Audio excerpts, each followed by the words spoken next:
Hello, everyone. Welcome to the webinar. Thank you all for joining me and for your patience as we just ironed out some technical kinks. I'm going to go ahead and share today's presentation. I'm super excited to have you all here. Thank you for chatting in, letting us know where you're calling in from, and I can't wait to get started. Let's see.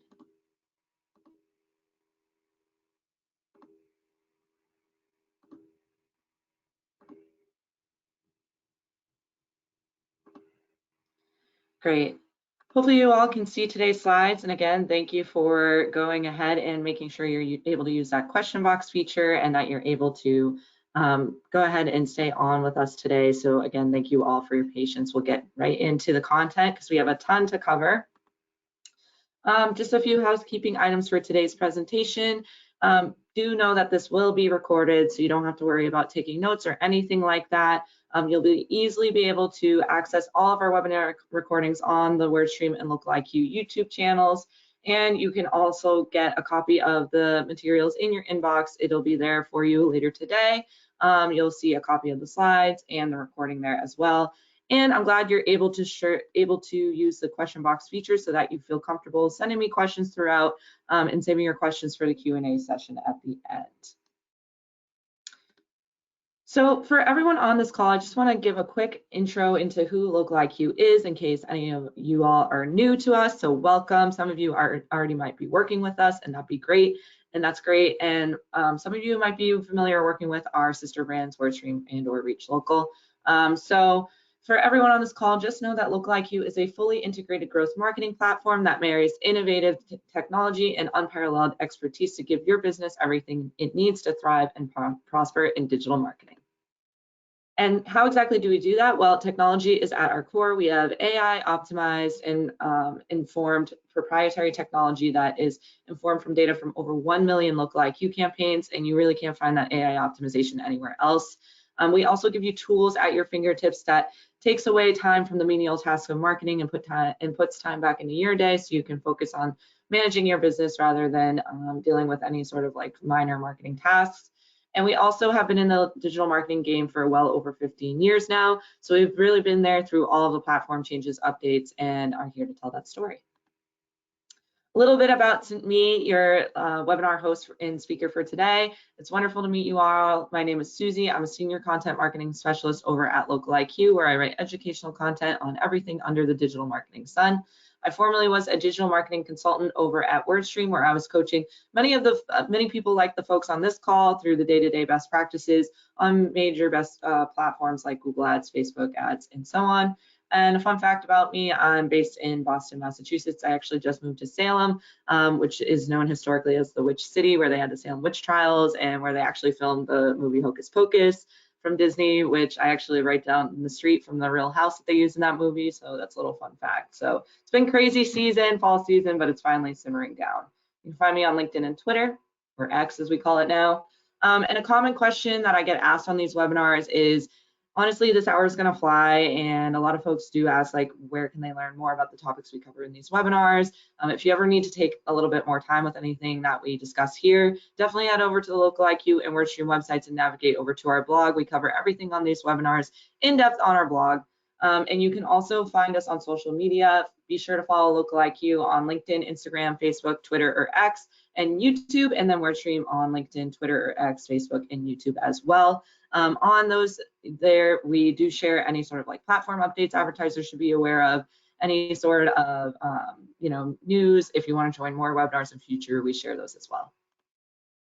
Okay, so I know we all kind of warmed you all up, and I do want to just do a quick pulse check. Type into that question box, let me know what your biggest priority for ad improvement is for 2025. I just want to see where everybody's at with this topic, see how you're feeling, what you're prioritizing, just to kind of ease us into this topic and this conversation. If you've attended any of our past webinars, you know I love to keep our listeners on their toes and just test you all out with a quick pop quiz. So let me know, I'll call out some of the answers there. And there's a ton of responses already coming in. Some folks saying that they want to prioritize SEO more, definitely understandable. People saying that Google Ads, looking to get more leads from Google Ads, search ads, and so on, definitely makes sense. Other folks are looking to stretch a smaller budget. That also makes sense. So tons of responses coming in. If you notice the few that I did call out, they're all totally different. So keep that in mind as we go through the topics for today. You know, it's at the end of the day, there's no two strategies, no two accounts are going to look the same. So while I am going to lead you through some best practices for each ad platform, do keep in mind that, you know, these might apply differently to your specific and unique situation. So just want to do a quick pulse check there. Thank you for participating. I wish I could call out all of your answers. Now let's get into what we're going to discuss today, which is of course the 4 key ad types for digital marketing success, the 5 best ad platforms and the runner-ups behind them. And again, this is kind of just a general guideline, right? So for some folks on this call, based on that, you know, quick little pop quiz we did, you might feel like some of those runner-ups are really your best ad platform. So it's all going to be relative to your industry, your budget, and what works for you. So we'll talk through a lot of that. I'll leave you all with some thought starters, and then we'll also jump into the Q&A. So to get into what we're all here for today, which is improving our digital marketing, and give yourselves a pat on the back for showing up, let's kick things off with the top 4 ad types that you would probably be using in your strategy in 2025. So know that each ad type holds its own unique opportunities to engage your audience, but all play a key role in your digital marketing strategy if you want to actually get a return on investment. We'll break down the strengths and stats to show you how to harness the power of each one to grow your business. And whether it's search, display, social, or video, all ad types have a place in your online advertising strategy. So as long as you know how to play to each one's strengths, you'll find success. So again, this is just kind of a brief overview of the 4 ad types, and we'll get into this a little bit more. So starting off with search ads, or the quote unquote salesman of the ad types. In terms of direct conversions, search ads is always the way to go. Intent to buy is the highest on search engines, and since you're targeting keywords, your ads can appear for people searching for exactly what you have to offer. Search ads run on search engines like Google or Microsoft Bing, but they are the absolute best way to generate leads for your business. And why? Well, the numbers here speak for themselves.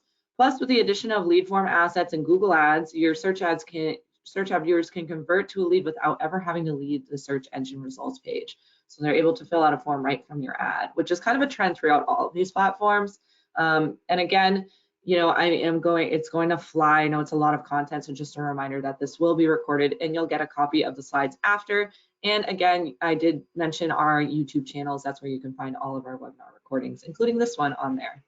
So some pretty impactful data points there, but I'm going to move on to our next ad type here. So for search ads, search marketing is running paid search ads on top search engines like Google, Bing, or Yelp to show for searches. And over 70% of people actually use search engines when looking to make a purchase. And a large percentage of those people are searching specifically for local products or services. So small and local businesses, I'm looking at you. This could be a really good lever for you. So increasing your visibility and rankings and search results is one of the most efficient ways to scale revenue online. It drives quick results. It helps your business rank on search engines. You can drive conversions and convert prospects into customers. And it can also help you collect data for reporting and analytics. So if you're trying to build out your first party data strategy or the data that you hold as an organization, this can be a really good solution. But because Google's algorithm is constantly changing, the search engine giant takes steps daily to make sure the search results are more relevant for users. Paid search and SEO are critical. So what constitutes an effective SEO strategy, quote unquote, changes frequently. So you're going to want to marry both your paid and organic search strategies together to really see success on these types of platforms. So moving on, display ads here, which I always joke that they're like my personal favorite for some reason. I don't know really. I mean, I have a few reasons why, but I could talk about display ads all day. So display ads build brand awareness. They feed into the success of every marketing campaign you run, including your search ads. In fact, businesses have reported a 59% lift in conversions when users conduct a search related to a display ad. So display ads are your best friend for a retargeting strategy for consumers who have visited your website but didn't convert. Those website visitors who have been retargeted with a display ad are 70% more likely to convert. This is a solid investment to add to your marketing budget. According to 92% of marketing professionals, small business owners, and marketers all alike, retargeting display ads perform at the same level or better than search marketing. So kind of the point of that there is to know that I think, and I and I think this is why I love talking about display ads so much, is people don't always think that they convert, right? Your impressions are going to be super inflated with display ads because they kind of can show if they're targeted by content or by page or by topic, right? So you're kind of just, directing platforms like Google or Microsoft Bing and Microsoft Ads to what types of pages you want these image-based ads to show on. So you're going to see a really high rate of impressions pretty quickly because they can kind of just show passively as people are surfing the web. And because of that, it tends to be a little bit more top of funnel. So you're not going to necessarily always get clicks and conversions off them. However, there's something called view through conversions, which Local IQ platform is set up to track, and we help folks track this all the time. And that's kind of what I alluded to here, where people are seeing the display ad and you can actually track those who see that display ad and then later search for your business and then convert maybe off a search ad or an organic result or whatever it may be. So keep in mind, if you feel like you're not seeing conversions off your display ads, that's actually kind of what you want. Like that means that they are working, they're building that awareness, and they're triggering people to search and find your business later. So they can be really, really effective. That's my little spiel on display ads. I'll stop there. Moving on to social ads. I know we all love to talk about social ads here.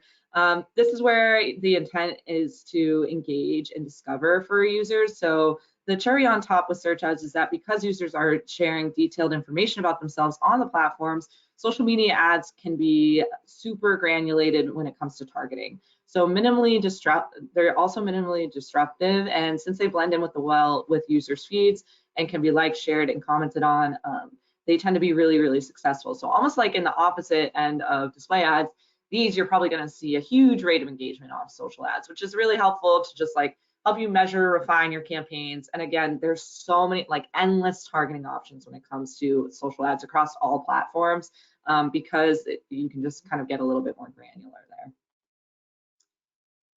So moving on to video ads, these are definitely on the rise, and I feel like for a lot of local businesses, smaller businesses, sometimes video ads feel a little unattainable, right? Like obviously we don't have a full-fledged studio all the time shooting these super high quality commercials or whatever it is, and it doesn't have to be that. So no matter your industry, your size, or budget, one thing is clear, your business can benefit from video content. There are over 244 million people regularly watching digital videos in the US alone, and 88% of those people have bought from brands after watching their video. So people like video content and it brings you customers. With that, video advertising can also be a powerful lead generation tool. In fact, businesses that leverage video ads get 66% more qualified leads per year. So it is clearly very effective. And like I said, you don't need this huge production. You can shoot it on a smartphone, you can edit it online, you can use free online editor tools. It's much more approachable than you might think. And again, that's why marketing platforms and partners like us are here to help with that. Lastly, of course, we can't go through anything that relates to digital marketing now without touching on AI. So let's talk about some AI tools and tricks for video content. It can actually be your best friend when it comes to video marketing. In fact, 75% of businesses are using AI, that are using AI already are using it to help with video creation and editing. So, and 96% of those businesses have already seen a return on investment from using AI-powered video. So this is kind of what I was alluding to on the last slide, you could, shoot something pretty minimal and then make it a real clean through an AI-powered tool. The rise of AI editing and more easy to use video ad tools will help you create clips and videos without needing to increase staff or invest in a large production budget. So popular uses of AI for video include auto-generating captions or transcripts, drafting up scripts or outlines, or just to brainstorm topics, ideas, generating visuals and music to fix over videos as well, and using it to quickly find key clips to edit. And let's not forget creating catchy social promo copy with the help of AI. So just a side note here that of course at the end of the day you always want to be giving the final look of any sort of AI generated output. Make sure you're giving it that human touch, make sure you're the one manually editing and finalizing it before it goes live, because we'll never fully be able to trust AI, to be honest, but it can be super helpful and super a great time saver, and again just a really easy way to generate videos quickly and easily.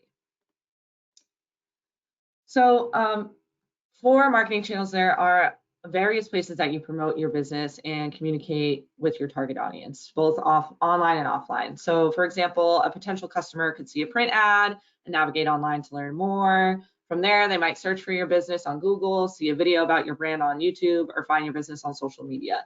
That's all part of a multi-channel marketing strategy that ensures that you catch every potential customer within your sales funnel. So that's kind of like what I was alluding to when I was kind of going on my whole spiel. Display ads is like, think about all the potential touch points that customers could be having with your business. Like each one of those could be meaningful, even if they don't always directly correlate to a sale. At the end of the day, they might be helping your overall bottom line. So it's really, really important to have a multi-channel, like holistic marketing strategy. I can go on and on about that, but I can discuss that further as we go. Great, so just a few more notes on a kind of just a multi-channel holistic strategy. It'll bring up your brand awareness. You know, you can get more word of mouth referrals. You'll be able to stay more active on social media. And then from your organic social activity, you'll be able to more easily run social media ads. Again, using display advertising and retargeting. I've said far more than I need to on display for that, and making sure other things for your business are up to date too, like your Google business profile listings and so on. Fun little anecdotal story I have about Google business profile listings and a holistic strategy. Recently, I had an old client reach back out to me. He was saying, hey, like, I'm so sick of these negative reviews I'm getting on Google business profile. I think I'm just gonna delete the whole thing. And I said, oh my gosh, like, please do not delete your Google business profile. While it can be tricky to overcome these negative reviews, it's really important to just respond to everyone, and that can make the difference. And there's so many other things that you can do to elevate your Google business profile to kind of distract from those reviews, whether you're adding more information in your descriptions, you're adding more pictures, you know, you're doing whatever you can to make it more up to date and rich, is really going to make the difference. And these are the types of things that people are looking for when they're looking for your business online. So it's really important to keep them going. And that's part of all that holistic marketing strategy, where you're able to reach the best folks at the right time. So let's talk about the 5 best ad platforms to focus on 2025. I know it's that time of year. You're probably considering what you're going to put your budget into next year. So I'm sure a lot of you could have guessed that Google Ads is going to be our top ad platform, and for a good reason, right? So Google Ads are ideal for just about every business out there. Google's massive market share makes it especially enticing, along with a variety of campaign types, and it typically yields a 200% ROI. So it stands number 1 for good reason. But the large market reach of Google does make it somewhat of a double-edged sword. So you're going to have to kind of just follow these following tips to make sure that you're getting the most of your Google Ads. So get started, test the waters, set a small budget to start with, and monitor your ad performance closely. Dig into your average ad performance for your industry, and we've got you covered on that because we have in-depth search ad benchmarks on both the LocaliQ and WordStream websites. Don't be afraid to potentially lower your budgets or alter budgets if you're not happy with the results. Now, you never want to fully pause your ads, and that's because of a concept called always on marketing, where even if you're like a seasonal business or you feel like you might need to pause or like temporarily lower your budgets, that's really more like where you want to be running all the time, because the thing with Google Ads is it relies so heavily on historical data that it always will put you back into that learning period whenever you start or stop a campaign or make a major campaign change. You want to be constantly running so that you constantly are collecting data to help it optimize and help the Google's machine learning and algorithm best serve your ads correctly. So if you can hire an ad professional, it will be money well spent, or a marketing partner. Again, we have tons of search ad, Google Ads solutions.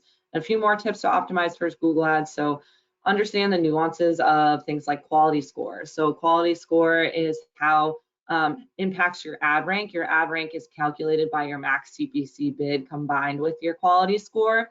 And your quality score is broken down into 3 main components, which is expected click-through rate, landing page experience, and ad relevancy.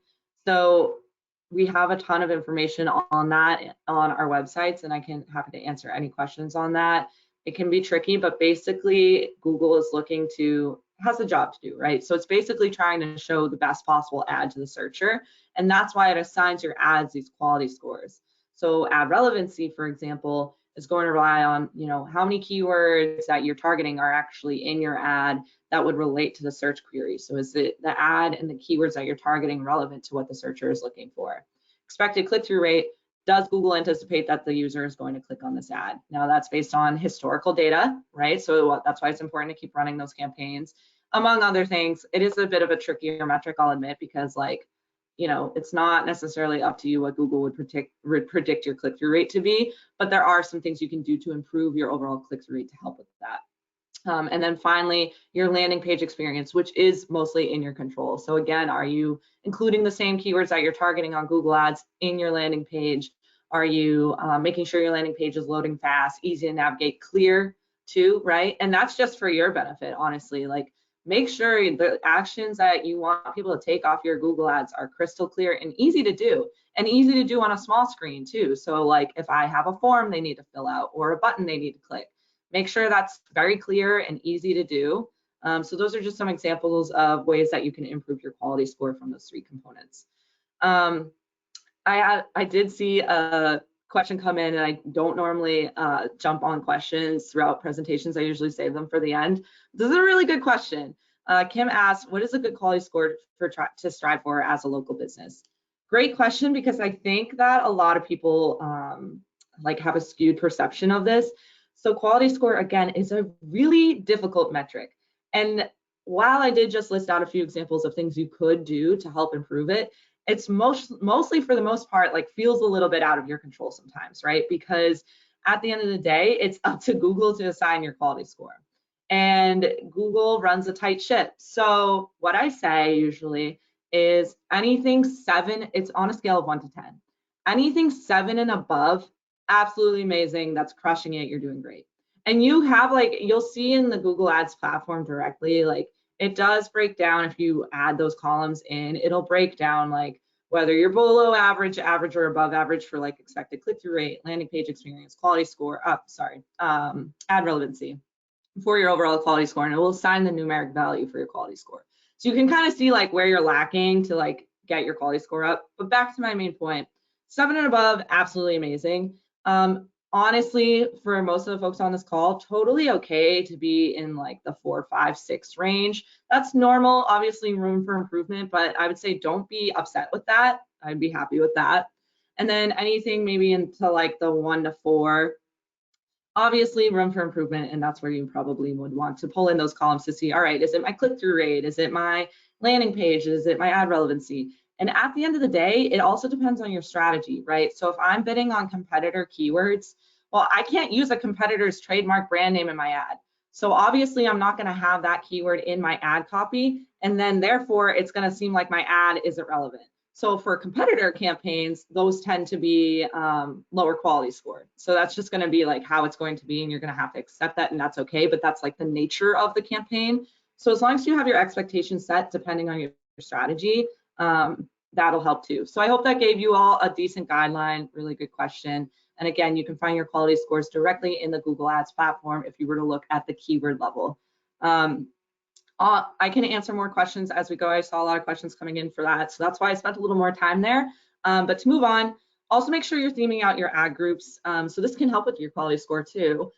So honestly, you want to be, and we have a lot of resources on Google Ads account structure on the WordStream blog, but I will say you want to have no more than 7 to 10 ad groups per campaign, but I see some folks with 2 to 3. I see some folks with 3 to 5.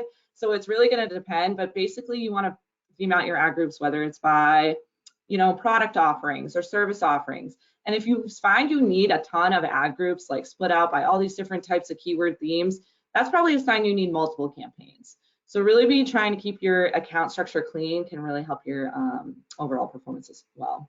And always be continuously doing keyword research. For example, on the WordStream site, we do have a free keyword research tool that gives you competitive insights, cost insights, and so on.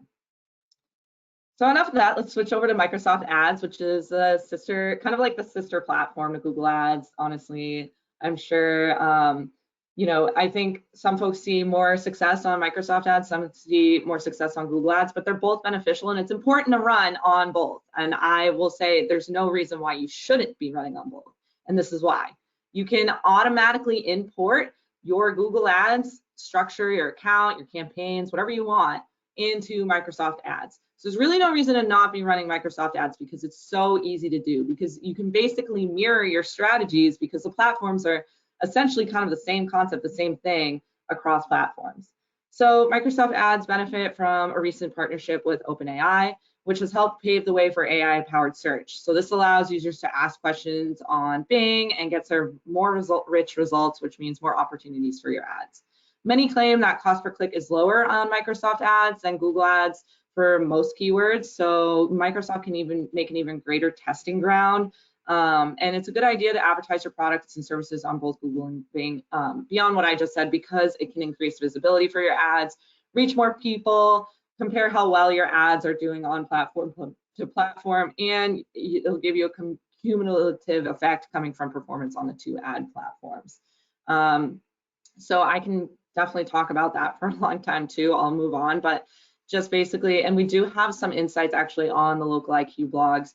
We have a whole post on the Local IQ blog actually about how you can import your Google ads into Microsoft ads, and we do have some information and data on the lower cost per click on Microsoft ads. So it is proven that there is a lower cost per click on this platform, which is nice. So just another note on cost per click, we do have information on cost per click on both sites. So on Local IQ and WordStream, this is our own exclusive data. We release this report annually, and I'm really excited to share this. I know this is a lot of information, so again, just a reminder, you'll get the recording, a copy of the slides, the whole nine later. But we do have insights if you're wondering how much your average cost per click on Microsoft ads or Google ads should be for your industry. Now, if you feel like your average cost per click right now is way above or below this, don't worry, that's okay. We have tons of information, insights, and help ways that you can improve that. And again, everyone's going to be a little bit unique and different, and it also is going to depend on your goals, right? So if your priority is super high quality leads, then a higher cost per click might actually be worth it to you, because you don't mind paying a little bit of a higher cost per click because you're going to get a higher conversion rate. So it's really relative to what you're looking for, versus if you're just looking for brand awareness and you want to increase clicks to your website, get more traffic, collect more first party data, then you might be prioritizing a lower cost per click. So again, it's all relative.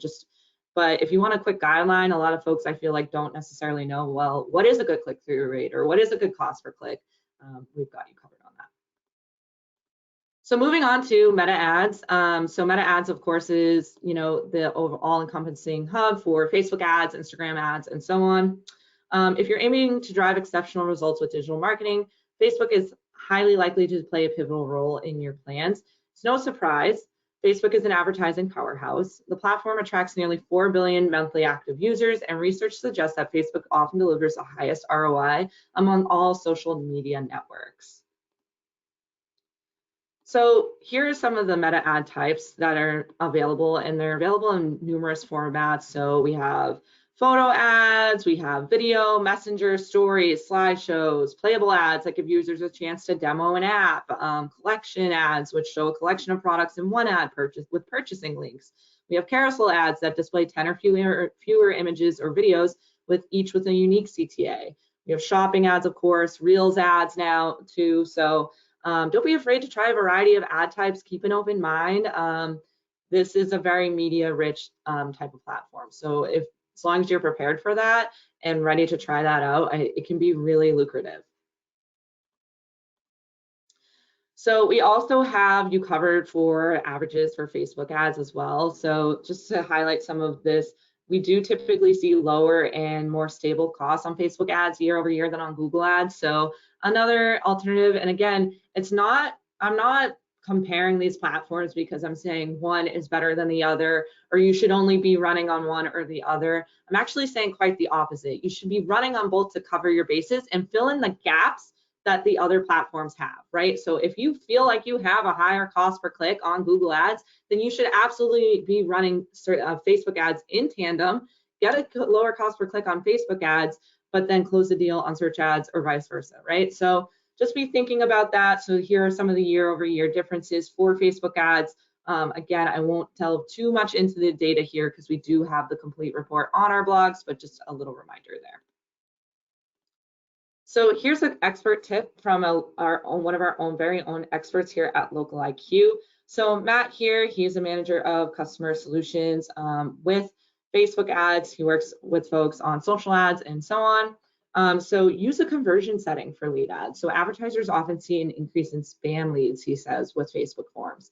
So we've had a great success with advertisers switching their website to their website forms where intent is to complete is higher.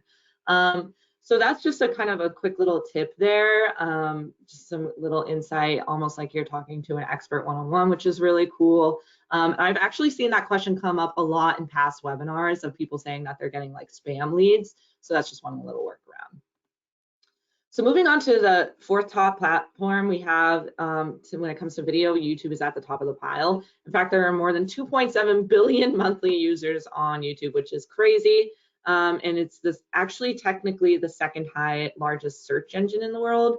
70% of consumers have purchased from a brand after seeing it on YouTube.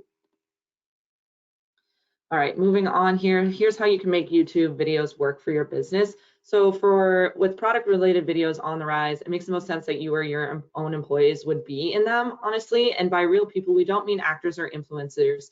We mean your company's employees and partners, creating connections and building trust. This approach can have a real long-term impact on your brand's affinity. First is that short form video for social specifically is here to stay. So 50% of there's a 50% engagement rate of videos less than 1 minute. So we're dealing with shorter attention spans. And you also have probably all seen the rise of YouTube Shorts, which is a newer feature in YouTube. And we have a whole list of YouTube Shorts ideas on the Look Like You blog. We also see in-feed video ads for longer videos. That goes to your YouTube channels. It might help you get more subscribers. Just make sure that you use a good thumbnail and a good trailer for those. And you can also integrate, of course, you're going to be integrating YouTube with your Google Ads to significantly enhance your channel's visibility as well. And last but certainly not least is Yelp ads. And I feel like this is often kind of a curveball for folks, but Yelp is crushing it right now. So if you haven't claimed your profile on Yelp for free, this is a must because it's free $99. So there's no reason to not be claiming your business on Yelp because it doesn't cost you anything. The platform connects neighboring customers with businesses when they're in need of a product or service they can trust. I'm sure we all know that, but growing your online reputation through customer reviews and highlighting key business information, photos and videos and more can help you grow. Almost 100% of Yelp visitors have made a purchase from a business listed on the site, which is crazy high conversion rate. Businesses that use Yelp get 3 times more leads on average, and with 8 million active claimed businesses on Yelp, your competition is likely also already on the platform. So if you want to get ahead of the competition, make sure that you're on Yelp. So here's how you can grow your Yelp ads. Make sure you're taking advantage of the message leads and request a quote features. You can enable that ability for users to request a quote or request a callback and message your business directly from your Yelp ads. Yelp offers free approved Yelp branded signage for businesses participating in Yelp advertising and marketing. And we've recently, super excited about this, have added Yelp ads to Look Like You search ads product, which is designed and optimized to enable Look Like You customers to be in front of their target customers at the right time. So we're really excited for that. All right, moving on to our runner-ups here. LinkedIn, of course. So LinkedIn provides the opportunity to focus solely on a business-oriented audience. LinkedIn ads are ideal for anyone with a professional audience and those looking to find new talent for their company. If you're in a B2B space, LinkedIn ads are especially great as you can target by industry and job title. We have this notion that you can get away with a long wall of text on a LinkedIn post, but make sure there's also a photo to go along with it. It'll help you stand out on the feed and a different approach, and it'll give a different approach to what everyone else is probably doing. This is one of those platforms that has really intricate targeting options, like crazy targeting options on LinkedIn, really, that are great for businesses. So you can really hone in and get to the exact type of person you want. Try it out and make sure you're creating personalized content to that user. Also, one differentiator that I think a lot of people get worried about is that you can put a lot more content on your LinkedIn ads or posts than you can in other platforms. It's actually kind of a nice change. So again, I hate to like push some of these into the runner-ups because honestly, in my opinion, this LinkedIn and these next two aren't really runner-ups. They're actually like major platforms that you should absolutely be on. But of course, we had to make some cuts. So not everyone can get a trophy, right? So of course, you know, LinkedIn, I'm just saying it can be really effective still. And same for TikTok. TikTok is also absolutely crushing it right now in terms of like getting businesses to get more customers, right? So TikTok, the video-based social media platform sensation, has a large user base that's estimated to be around 1.7 billion monthly active users, which if you think about it, the only other top platform that surpassed that I've talked about so far is YouTube, which is crazy. TikTok is partnered with Shopify, WooCommerce, BigCommerce, so it allows for a seamless integration of online purchasing directly into ads and your business profile. So e-com or product-based businesses, I'm looking at you. The basics of what we've seen work so far with businesses on TikTok is to be short and sweet. People are quickly scrolling through their feeds, and if your video isn't catching someone's attention within a few seconds, they'll continue to scroll on past you. Make sure the message is clear and upfront to hook your audience. You also want to be authentic in the space and not force it. Customer testimonial videos can be really effective here. They also have the ability for custom audiences, which allow you to target users that have already interacted with your brand in some way. These audiences are aware of your business, so you can focus more on action-led messaging to drive performance. TikTok only offers 2 bidding strategy options at the moment, which are cost cap and maximum delivery. So again, I know this is pretty technical here, but just to clarify on both of those. So if you are running TikTok ads and you're going to bid on a TikTok ad, you know, turn a video into an ad, run it on TikTok, you're going to have to bid on it. And so you would apply a bidding strategy so that TikTok knows how to best serve your ad with your budget. So if you're using the cost cap bidding strategy, cost cap bidding is a performance-based approach to optimization. So with cost cap bidding, the goal is to control the average cost per result that you receive in the auction. So you're basically saying, all right, TikTok, serve my TikTok ad however you want to my audience to the best way possible, but never ever go over this cost cap that I'm going to assign here. Versus maximum delivery is a spend-based strategy. So you provide TikTok with your whole budget, and TikTok will work to drive as many of your target actions as possible while spending your entire budget. So you're basically saying to TikTok, all right, TikTok, here's my overall budget, and I want you to use up all of it as best as you can to maximize the most target actions that I'm looking to get. So cost cap is maybe more for like reach and keeping your overall costs low, and maximum delivery is more like making the most of your budget to maximize the amount of conversions you're actually getting.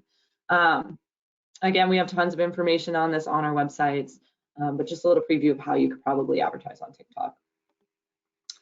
And then lastly, Snapchat. And I actually, this is probably the one that I hate being a runner-up the most, because Snapchat also crushes it when it comes to just the advertising game. They've been great. I've heard nothing but great things from every small business that's tried Snapchat, and it doesn't matter in the industry, which I know sounds crazy.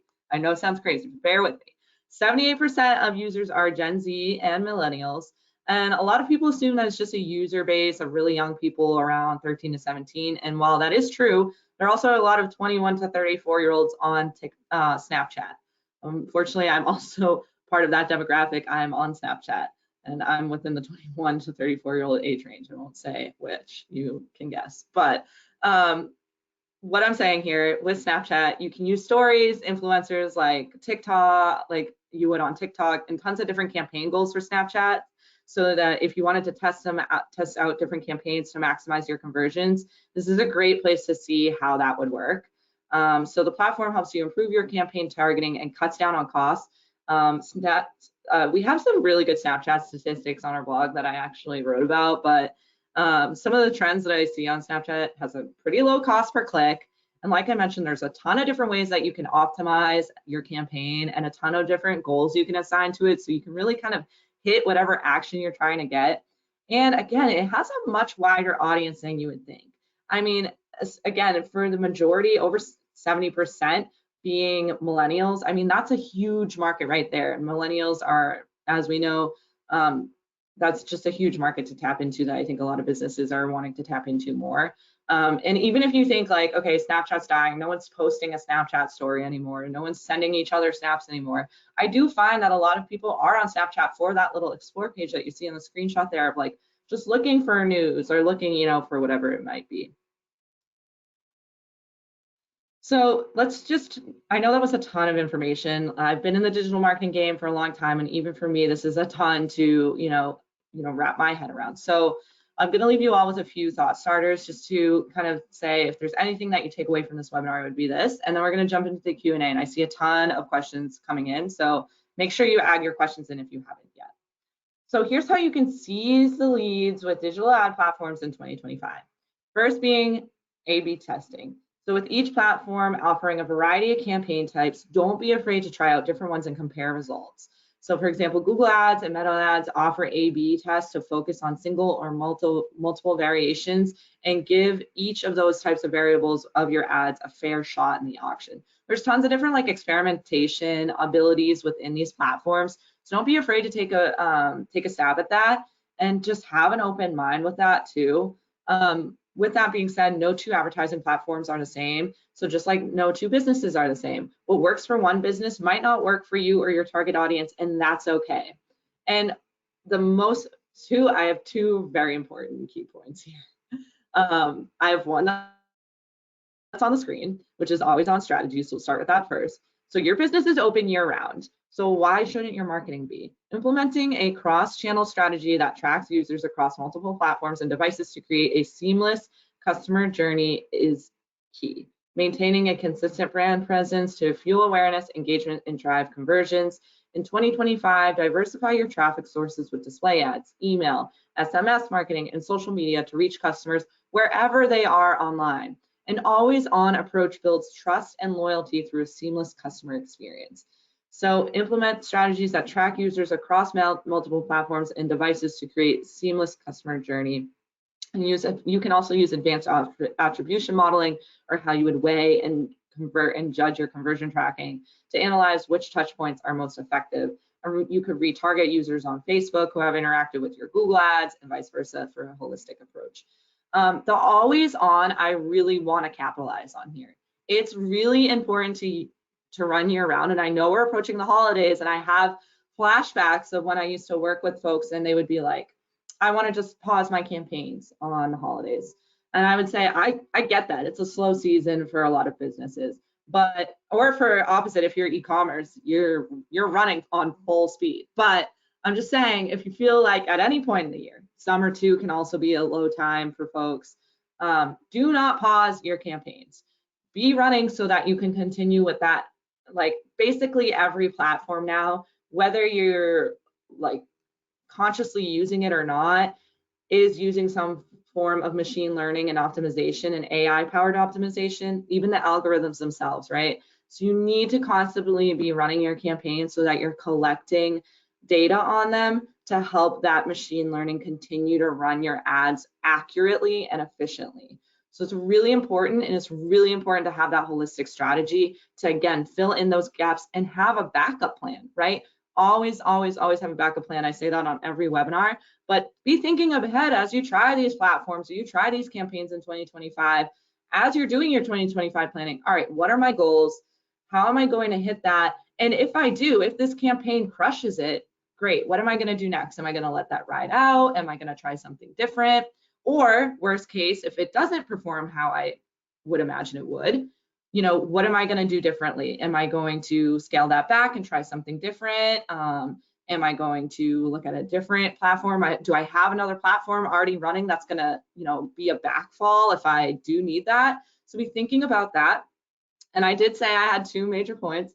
So the second one being kind of on that same line is don't be married to one set strategy. And I find this a lot, especially with local businesses, small businesses that are, trying to advertise, is I feel like through the years, folks have found like one certain strategy or platform have worked really well for them in the past. And then all of a sudden it's not working how it normally would. that is okay. The digital marketing landscape ebbs and flows so much. And so instead of being married to one set strategy, if it's not working, be open-minded to trying something new or different. And again, we're here to help you navigate all of that because, yeah, the digital advertising space has gotten a lot more technical and has had a lot more changes, you know, than it has in past years. So it's okay to want a little bit of help or have, you know, just an expert to bounce things off of for that. So with that being said, I'm going to go ahead and launch a poll on the screen here, and it's going to take over your whole screen. So there's no more slides. You're going to have that poll here, and if you feel like this was a ton of information, which again, I know it is, and this flew by, but if you have more questions about your specific business scenario, questions about your specific situations, I would recommend hitting yes in that poll to get your questions answered in a one-on-one setting at a later time. So again, just a reminder that if you have more questions, if you feel ready to seize your digital marketing in 2025, go ahead and answer that poll. Once you've answered that poll, feel free to just sit back and relax. We're switching to the audio portion of the webinar. So we're going to switch into Q&A for the last couple of minutes here. So again, that poll is going to stay up on your screen and it's going to take over the whole screen. There's no more slides. I'm going to just talk through some of the questions that came in. If you haven't yet entered your questions, now is your chance, and I'll try and answer as many as I can with these last few minutes. So a few folks did ask where you could find Quality Score. I think I did cover that. Again, you would find it at the keyword level of your Google Ads campaigns. Holly asked, how do we get the cost per click for Google? How do you calculate that or see your averages? Again, we have that information on our search ad benchmarks reports. Some folks have been asking what a reasonable number is for a starting budget for digital marketing. Really good question there. And you're probably not going to like my answer, but the answer is there is no right or wrong answer. We usually see most small businesses starting out with maybe 5 to 10% of their revenue going towards marketing throughout the year. And that can change. So for larger businesses, it's really more realistically like 12 to 15%. And for medium-sized businesses, it's anywhere in between. So there is no one set budget. It really depends on what your goals are, what platforms you're looking to try out, and so on. Chris, some folks have asked, you know, how you can measure the success of video ads when clicks aren't possible. So that's not always true. You can actually click off a video ad. So you will be able to measure like clicks and conversions off video ads like you would anything else. But you also can see, again, those view through conversions and those types of like conversion lifts that you would see in other platforms from your video ads. So again, just thinking about, all right, if they view this video, are they going to go search for my business later on Google and something like that. Tons more questions coming in. Let's see if we have any others that I could cover here. Just a couple more people asking about if they would get a copy of the presentation. Just a reminder, again, this was recorded. You'll get a copy of the slides in your inbox later along with the recording. You can find the recording of this and all of our past webinars if you missed any of them on the LocaliQ and WordStream YouTube channels. Stay tuned. We do have another webinar coming up December 5th, I believe. So please be sure to keep your eyes out for that. I would love to see you all there. Thank you all so much for the time today. Again, give yourselves a pat on the back for showing up, and I hope you all have a wonderful day.